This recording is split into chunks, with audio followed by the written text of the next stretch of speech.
Hey guys, well, I am getting into the Christmas spirit. It is Christmas this week, and we're going to be talking about a quote from a fictional character from a holiday movie in this Monday Motivational Quote. So let's go.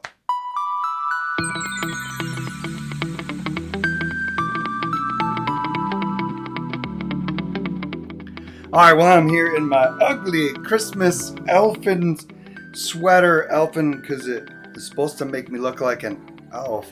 I think I kind of feel like one of those weird Star Wars like creatures that are in the bar scene. You guys know what I'm talking about?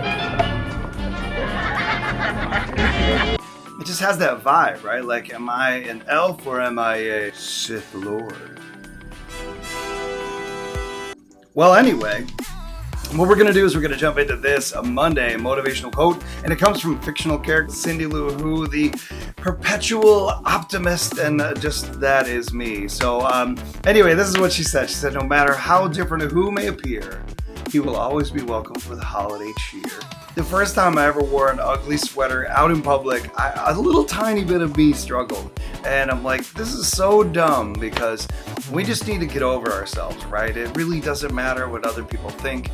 Half the time, we're really only concerned about we think what they think, which will make you think. So I really hope that during this Christmas season, you can just throw caution to the wind and don't really worry about what other people think, but just go out there, be a blessing to somebody else, maybe be generous, invite somebody in that's maybe struggling, encourage them, strengthen them, do whatever you can to be a blessing in this world, not only this holiday season, but the year round. And I hope that you have an awesome week. We'll see you next time.